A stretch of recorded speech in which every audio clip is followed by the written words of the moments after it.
하나님의 말씀 함께 읽겠습니다.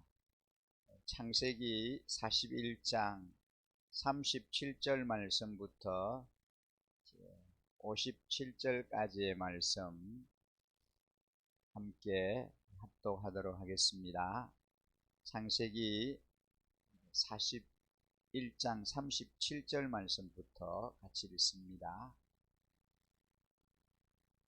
바로와 모든 신하들은 이 제안을 좋게 여겼다.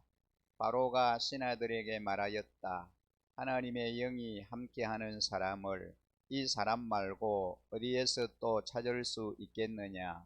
바로가 요셉에게 말하였다. 하나님이 너에게 이 모든 것을 알리셨는데 너처럼 명철하고 슬기로운 사람이 어디에 또 있겠느냐. 네가 나의 집을 다스리는 책임자가 되어라. 나의 모든 백성은 너의 명령을 따를 것이다. 내가 너보다 높다는 것은 내가 이 자리에 앉아 있다는 것뿐이다. 바로가 또 요셉에게 말하였다. 내가 너를 온 이집트 땅에 총리로 세운다. 그렇게 말하면서 바로는 손가락에 끼고 있는 옥새 반지를 빼서 요셉의 손가락에 끼우고 고운 모시옷을 입히고 금목걸이를 목에다 걸어 주었다. 그런 다음에 또 자기의 병거에 버금가는 병거에 요셉을 태우니 사람들이 물러나거라 하고 외쳤다. 이렇게 해서 바로는 요셉을 온 이집트 땅에 총리로 세웠다. 바로가 요셉에게 말하였다. 나는 바로다. 이집트 온 땅에서 총리의 허락이 없이는 어느 누구도 손 하나 발 하나도 움직이지 못한다.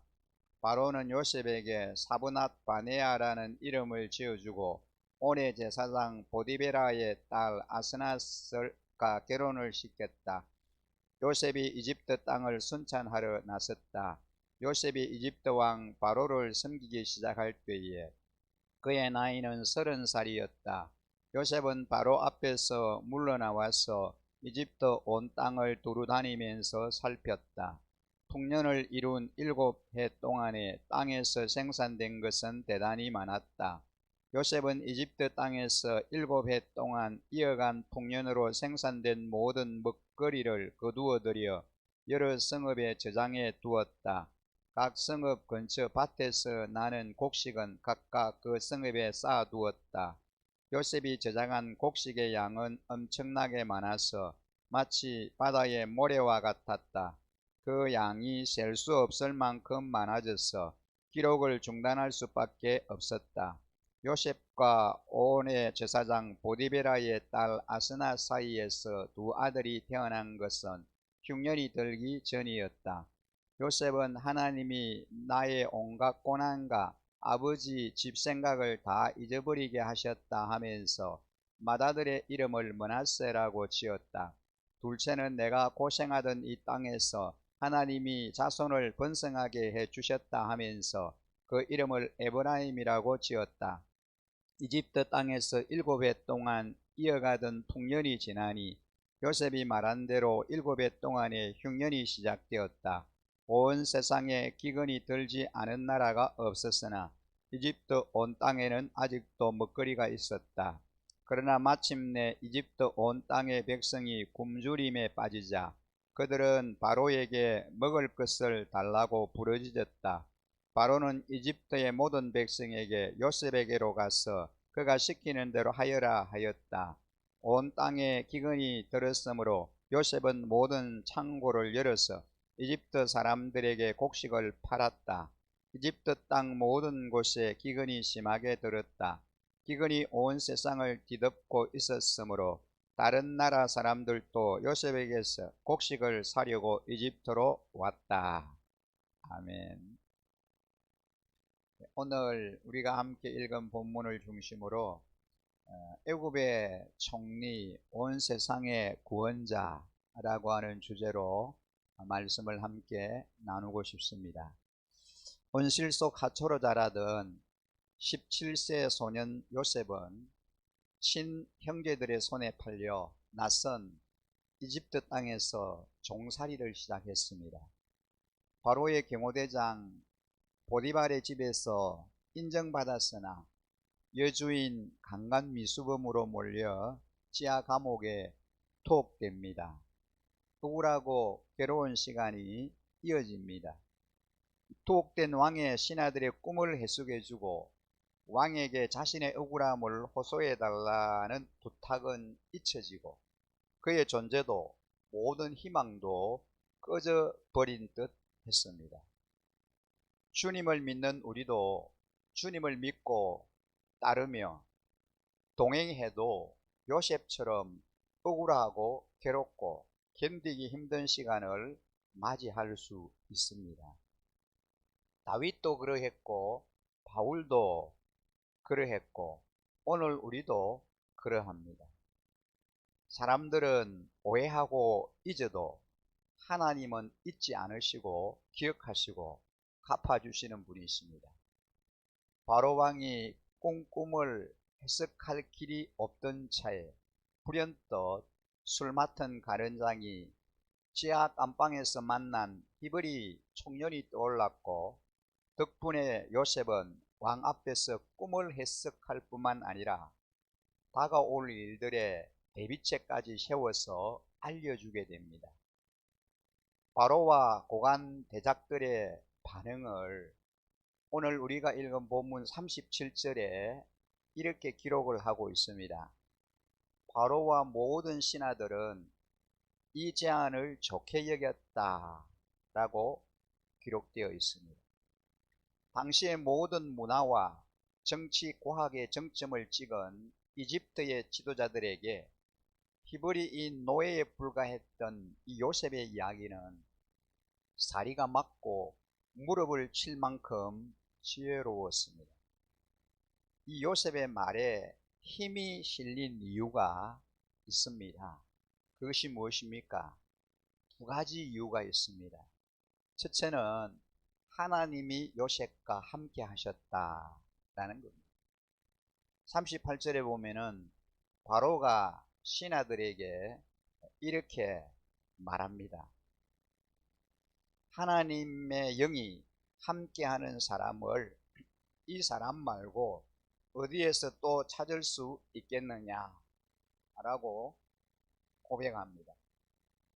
또한 본문 45절 말씀을 보면 바로는 요셉에게 사번합 바네아라는 이름을 지어주고 온의 제사장 보디베라의 딸 아스낙과 결혼을 시켰다.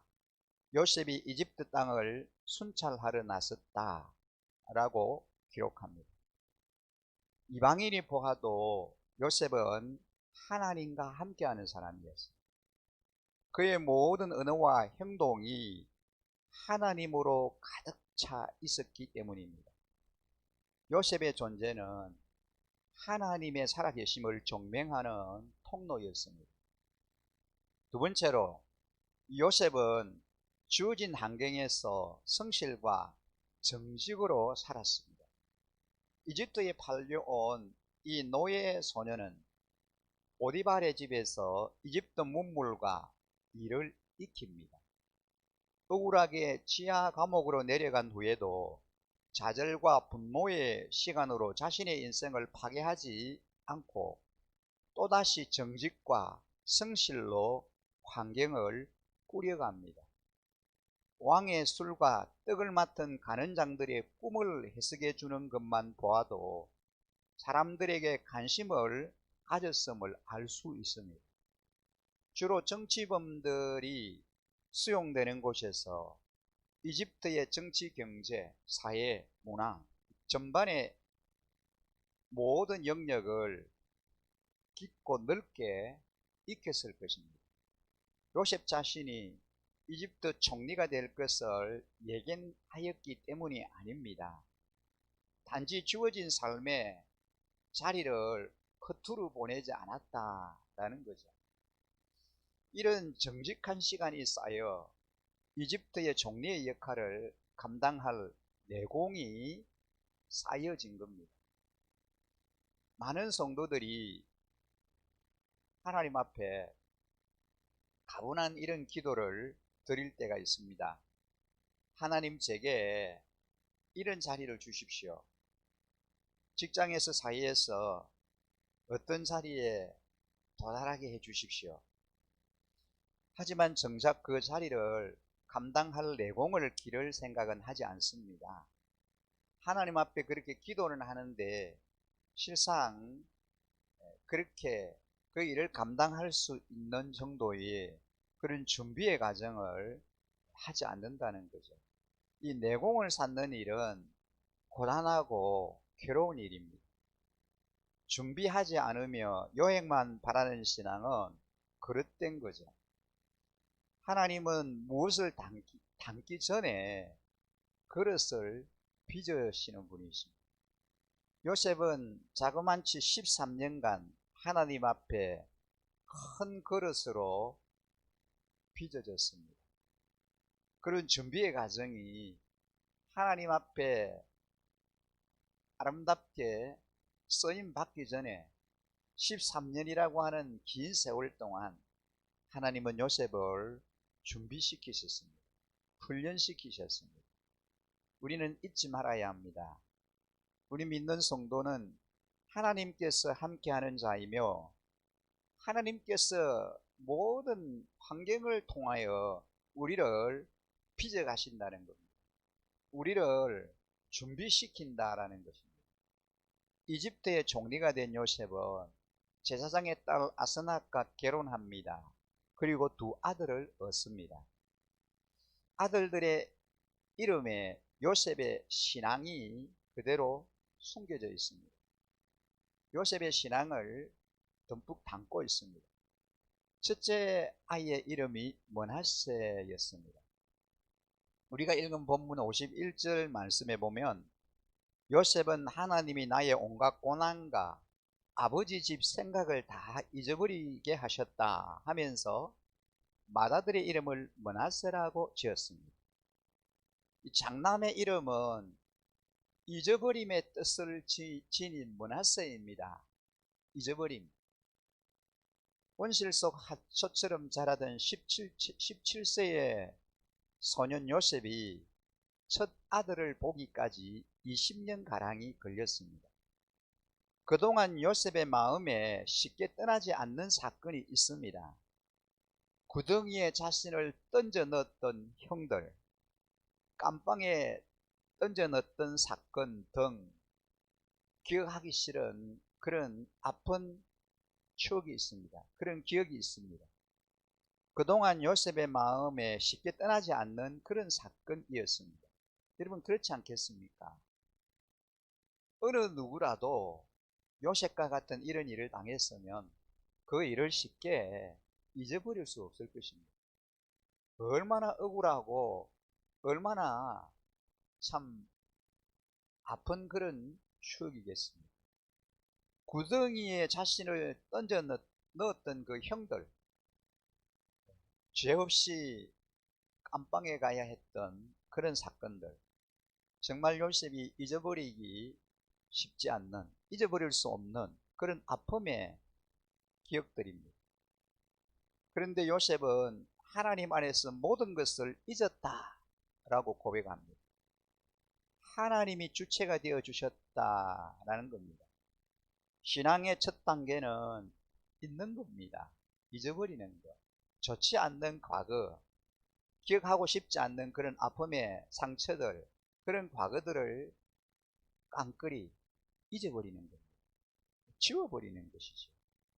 그런 것들이 계속 내 안에 잠재해 있고 생각이 나고 그러면은 우리는 미래를 향하여 아름다운 그런 걸음을 걸어 나가기가 힘듭니다.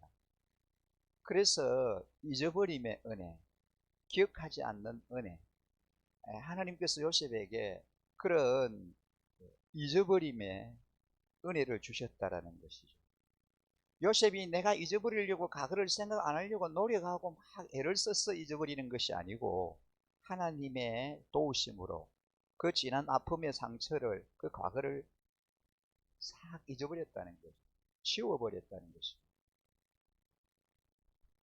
신앙의 그 첫 단계가 잊어버린다라는 것이죠. 지워버린다는 것입니다.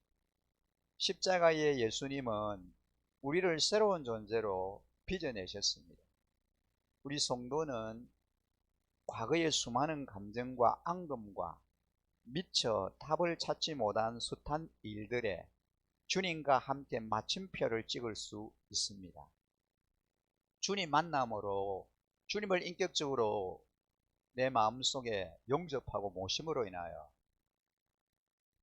지난날의 아픔이나 그런 감정 또는 기억하고 싶지 않는 이런 모든 것들을 다 지워버릴 수 있다는 것입니다. 많은 이들이 과거와 결별하지 못해서 평생 용서받지도 못하고 상처받고 상처를 주면서 살아가고 있습니다. 요셉이 형들의 사건과 보디발의 집에서 일어난 사건에 대한 분노와 부정적 감정이 남아있다면 그는 대단히 파괴적인 사람이 되고 말았을 것입니다. 그러나 주님께서 그의 과거 부정적 감정을 치워주셨습니다. 요셉의 고백처럼 과거와 멋진 화해와 작별을 구하는 우리 성도들이 되시기 바랍니다. 둘째 아이의 이름은 에브라임이라 그랬습니다. 본문이 52절에 보면 둘째는 내가 고생하던 이 땅에서 하나님이 자손을 번성하게 해 주셨다 하면서 그 이름을 에브라임이라고 지었습니다. 이 에브라임이라고 하는 이 말의 뜻은 번영이라고 하는 그런 뜻입니다. 에브라임은 모든 것을 잊고 새로운 출발을 하는 요셉에게 주신 하나님의 선물입니다. 요셉은 이집트의 총리가 되었고 이방 땅에서 두 아들을 얻으며 번영을 경험합니다. 그런데 이 번영은 요셉만을 위한 것은 아닙니다. 17년간 온실 속 하초로 살아온 이 요셉은 이집트에서 하나님을 만나 하나님을 주어와 동사 삼아 살았습니다. 하나님께서 요셉의 아픈 과거를 잊게 하시고 하나님의 손길로 길을 열고 번영시킴으로 요셉을 통해서 신실하신 하나님의 약속을 이어가게 하셨습니다. 우리 모두 억울하고 고단한 세상을 살아가며 주님의 손길에 우리를 다 맡기십시오. 요셉처럼 다윗처럼 바울처럼 억울한 일을 당해도 사람들은 알아주지 않아도 우리는 하나님이 나를 보고 계시고 하나님이 나를 알고 계신다는 것 기억해야 하겠습니다. 그리고 우리의 상처들을 말끔하게 지워주시고 더 많은 이들을 이롭게 하도록 주님의 은사를 우리에게 허락하십니다. 각자 은사대로 가정에서 직장에서 우리가 섬기는 그 삶의 공동체 안에서 관계 속에서 새롭게 자리매김해야 하겠습니다. 바로왕이 요셉을 보고 하나님의 살아계심을 찬양했듯이 우리를 통해 하나님의 살아계심이 온전히 드러나는 그런 삶을 우리가 살아드려야 하겠습니다. 오늘도 이 아침에 모든 이들이 나를 보는, 저와 여러분을 보는 모든 이들이 하나님이 함께하는 사람이구나, 하나님이 동행하는 사람이구나 라고 하는 그런 아름다운 삶의 흔적을 드러내는 자로 살게 해달라고 그렇게 주님 앞에 좀 기도하며 또 그런 삶을 살아드리는 저와 여러분들이 되시기를 주의 이름으로 간절히 축복합니다. 함께 기도드리겠습니다. 주님, 온실 속 하초로 자란 17세 소년 요셉이 13년간 겪은 억울함과 고단함을 잊게 하시고 번영을 선물하여 이집트와 온 팔레스타인을 돌보게 하신 하나님께서 우리의 하나님이 되어주시니 참으로 감사합니다. 요셉에게 분노가 아닌 긍휼과 지혜로운 마음으로 온 땅과 형제들을 돌보게 하시는 주님께서 아직 우리의 마음속 뿌리 깊은 상처와 해결되지 않는 감정의 문제들을 치유하여 주옵소서. 그리하여 주신 달란트로 더 많은 생명을 살리고 하나님의 살아계심을 드러내는 주님의 도구로 쓰임받게 하여 주옵소서.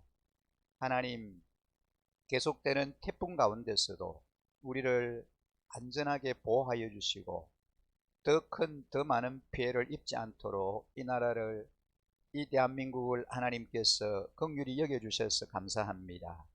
지구온난화 현상으로 계속해서 태풍이 이제 이 한반도로 몰려오는 이런 상황 가운데 있습니다. 아버지 하나님, 어떤 재난이나 또 어떤 어려움 가운데서도 우리나라와 이 백성들을, 저희를 눈동자와 같이 보호하시고 지켜 주시옵소서. 계속되는 코로나19의 그 아픔으로 인하여 힘들어하고 있는데 확진자들이 이제 100명대로 줄어들게 하여 주셔서 감사합니다. 이 확진자들이 계속해서 줄어들게 하시고 완전히 이제 이 바이러스가 퇴치되고 물러갈 수 있게 하여 주시옵소서. 그래서 예전에 우리의 삶으로 돌아가게 하시고 이제 이후에 우리의 삶이 온전한 일상의 삶으로, 정상적인 삶으로 하루속히 복귀할 수 있도록 은혜를 베풀어 주시옵소서.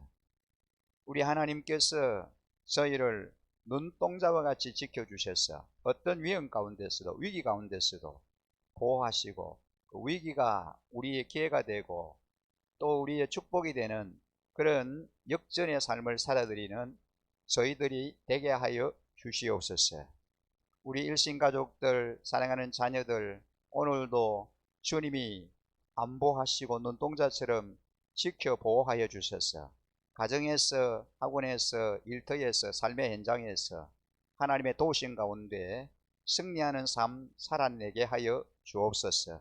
그렇게 하실 우리 하나님을 온전히 찬양하며 우리를 구원하신 우리 구주 예수 그리스도 이름으로 감사 기도드립니다.